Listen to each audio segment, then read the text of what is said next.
Welcome back to Ms. Pumpkin Recapped. Today I'm going to show you a thriller movie from 2017, Annabelle 2.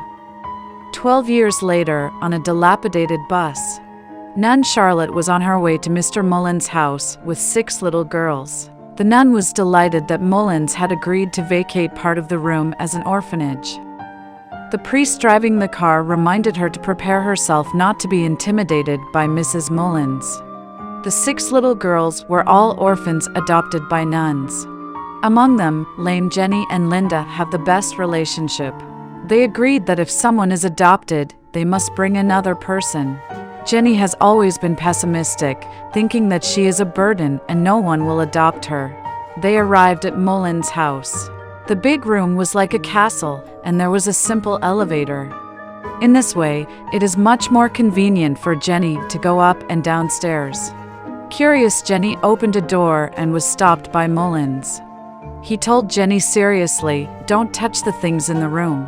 Mr. Mullins was leading the group to dinner, and the faint sound of a bell was a signal that the wife needed help. Mullins got up and went to take care of his wife, whose bed was covered with curtains and the room looked eerie. While going to bed at night, Jenny noticed that someone had placed a note at the door with the words, "Come to me." Driven by curiosity, Jenny gradually walked out. At the door of the forbidden room, another note appeared that said, "I'm here." Curious Jenny pushed open the door. This is the room where Mullins' daughter Annabelle once lived. After daughter died in a car accident, the room has been kept as it is, with all kinds of dolls and toys inside. Jenny opened a cabinet, and there was a hideous-looking cursed doll in it, so scared that Jenny quickly locked the door. But as soon as she turned around, the door opened again, and Jenny could only cover the cursed doll with a sheet. When Jenny was about to leave, she found the cursed doll walking towards her step by step with the sheets on, and then suddenly disappeared. Jenny was so frightened that she screamed. She told nun Charlotte of the horrific experience, but Charlotte thought it was just the children's imaginations and criticized Jenny for violating Mr. Mullins' ban. Mullins was out on errands, and the bell rang again from his wife's room. Although she was a little scared, Charlotte bravely went to help. Fortunately, Mrs. Mullins just needed to drink water. Mrs. Esther said, "It feels so good to hear your voices. I have been isolated from the world for so long that I almost forget these voices." Jenny is severely criticized by Charlotte for entering Annabelle's room. But the child was naturally curious, and soon after, Jenny was attracted by the sound of music and came to the room again. This time, she actually saw Mullins' daughter, Annabelle. Annabelle said, "Can you help me?" Jenny trembled and said, "What help do you need?" Annabelle suddenly turned back, turned into a demon, and said, "I want your soul." Then, she dragged Jenny hard. Jenny desperately crawled out, and a black smoke floated out of the door. Jenny took the simple elevator down, stopped halfway, and then returned automatically. The panicked Jenny frantically flipped the control switch, but it didn't work at all, and was suddenly thrown off when she got to a high place. Jenny, who was already lame, had to sit in a wheelchair after that. Jenny told Charlotte that "I didn't fall by myself, I was thrown. In this house, I felt the presence of demons who wanted my soul because I was the weakest of the children." But Charlotte believed that demons only devoured those who had no firm beliefs, not the weak. Charlotte encouraged Jenny to be strong. Mullins felt that things were getting more and more strange, while his wife thought it was just an accident and there was no need to make a fuss. Mrs. Mullins could be seen half-masked through the curtain. Charlotte pushes Jenny out into the yard to soak up the sun and continues to encourage her to cheer up and be hopeful in life. Hope itself is a home, and you can protect yourself by living in the house of hope. That moment, the bell rang once again. Mrs. Mullins needed help again. Charlotte left and went to take care of Mrs. Mullins. Jenny's wheelchair was suddenly pushed all the way to the abandoned tool room Mr. Mullins used to make dolls. And then a ghastly-looking doll spat a stream of dark red blood into Jenny's mouth. Hearing the shout, Charlotte came. Jenny looked back with a smile on her face and suddenly became very sunny, like a new person. At the same time, her limp suddenly healed and she could walk freely. Jenny's best friend Linda feels that Jenny is getting more and more abnormal.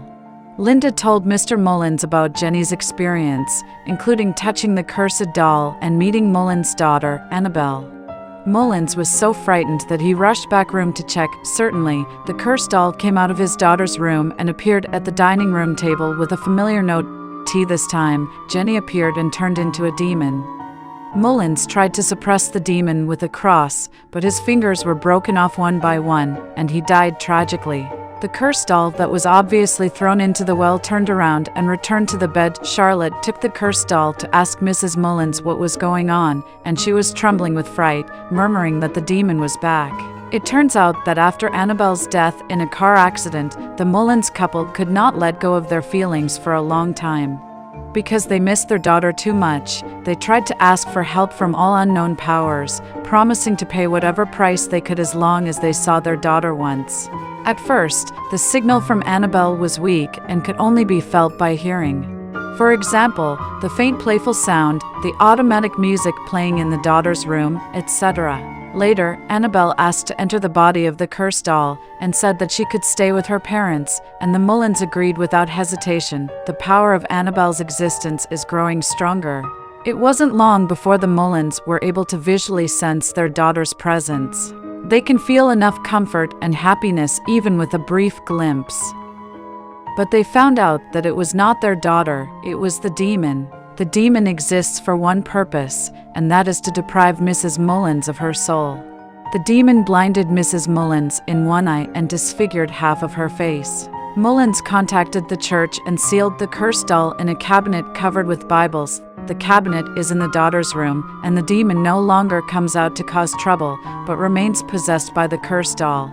This is the reason why Mullins forbade the children to enter his daughter's room. The demon-possessed Jenny goes on a killing spree, first tearing Mrs. Mullins in two and pinning her to the wall. Then hoisted Charlotte up and dropped her heavily. Jenny was about to kill her best friend Linda when Charlotte got up again and pushed her into a cabinet covered with Bibles. Then, everything in the house seemed to start to get manic. The table is shaking and the stool is flying around. When the police arrived to open the cabinet, they found the cursed doll in the cabinet, but Jenny had disappeared. As soon as the camera turned, in another orphanage, Jenny claimed to be Annabelle and was adopted by the Higgins couple. 12 years later, Annabelle, who grew up, joined the cult and slaughtered the Higgins. After being surrounded by police, Annabelle committed suicide by holding the doll, and the demon was attached to the doll again.